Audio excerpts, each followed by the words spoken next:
L'épisode commence par Rohit, bienveillant et désireux d'apaiser les tensions après les événements récents, qui encourage Vedika à oublier ce qui s'est passé.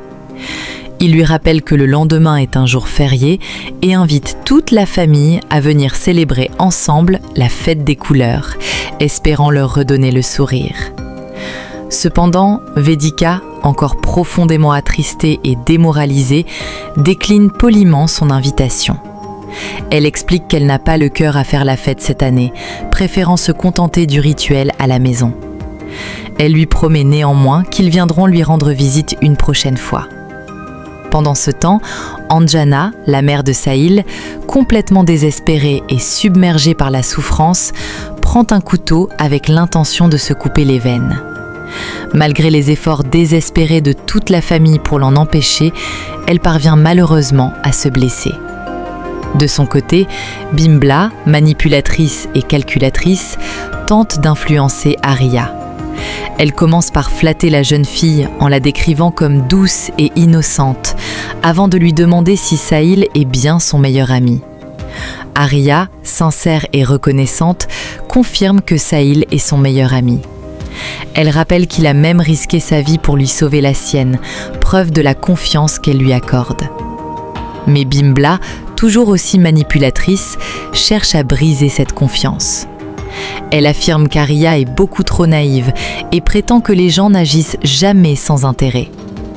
Se présentant comme la tante de Sahil, elle assure le connaître depuis son enfance et révèle que, selon elle, Sahil nourrit depuis longtemps d'ambition d'être en couple avec Vedika, tout cela à l'insu d'Arya.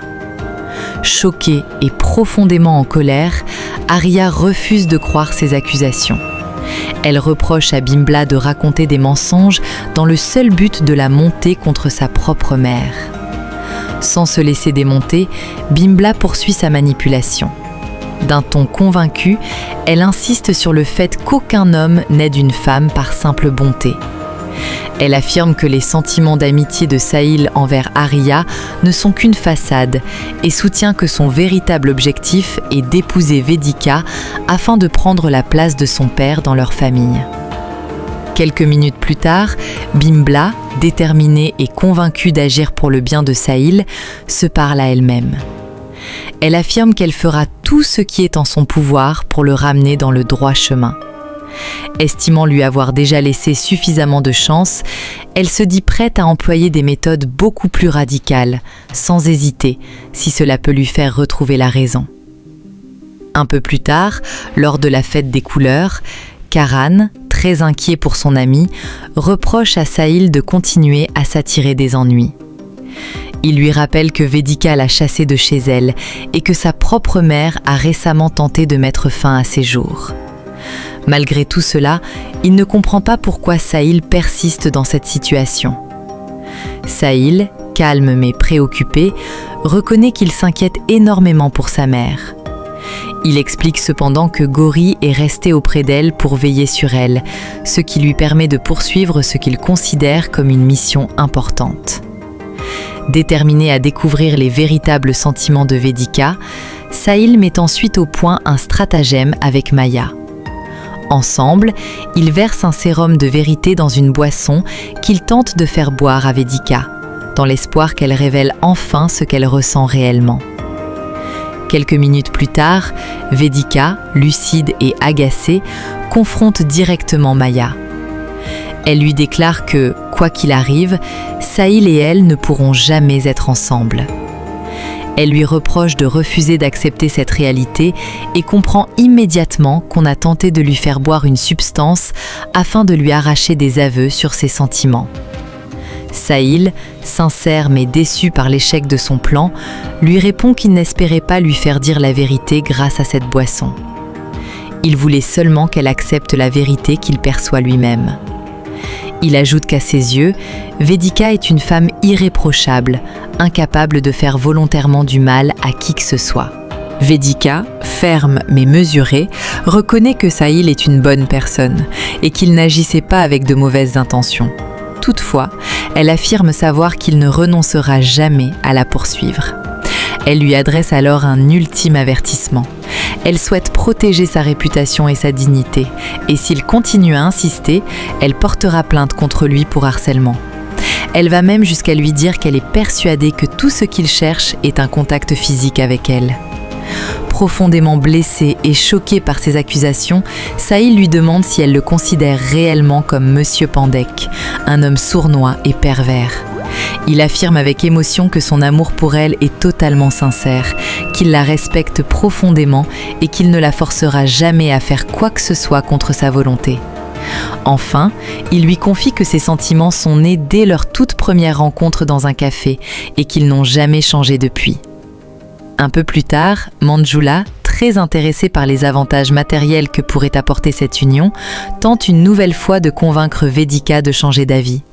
Elle lui conseille de réfléchir calmement à la proposition de Sahil, affirmant que si elle épousait le jeune homme, elle intégrerait la riche famille Agarwal et qu'elle pourrait enfin mener une vie luxueuse.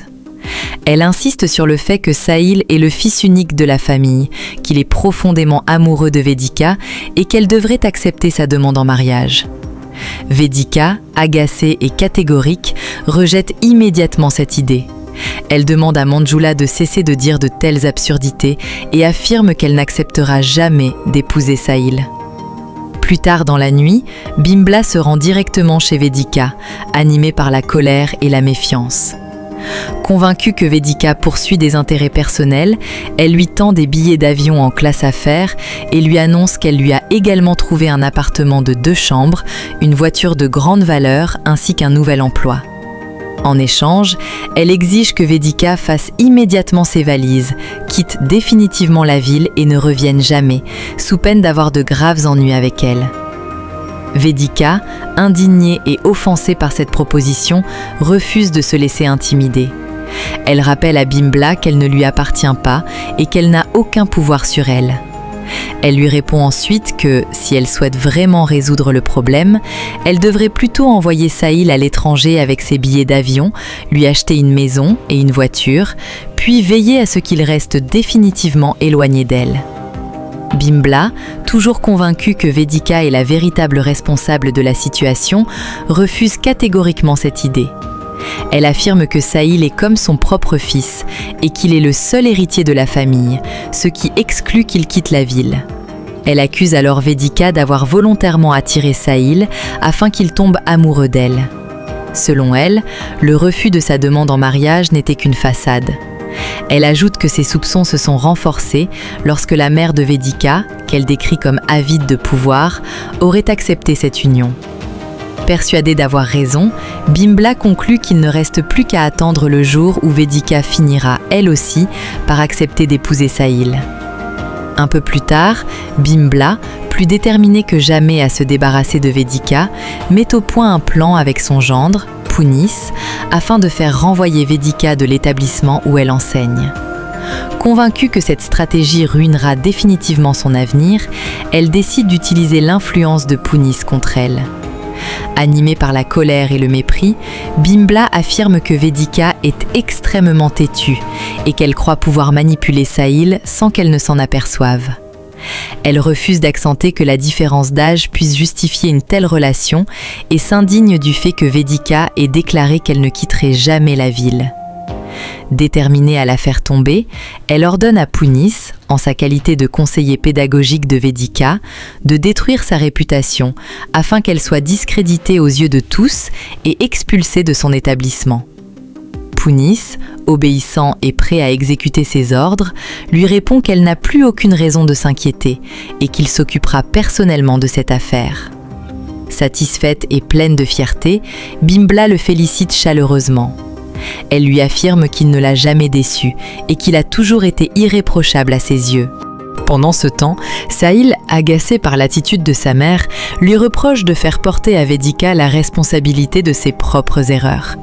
Sa mère, profondément bouleversée et rongée par la culpabilité, lui répond qu'il ne peut pas comprendre à quel point cette situation est douloureuse pour elle.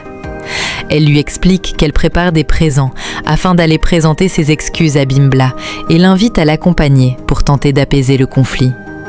Sahil, ferme et convaincu de n'avoir rien fait de répréhensible, refuse catégoriquement de présenter des excuses. Il affirme qu'il n'a commis aucune faute et que tomber amoureux n'est pas un crime. Il fait ensuite remarquer que Bimbla ne semble d'ailleurs pas si affectée par les événements, puisqu'elle discute tranquillement avec Punis et paraît même de très bonne humeur. Voilà, c'est la fin de l'épisode 17. Si cet épisode t'a bouleversé, prépare-toi car le prochain va tout renverser. Abonne-toi et active la cloche pour ne rien manquer du drame qui s'annonce.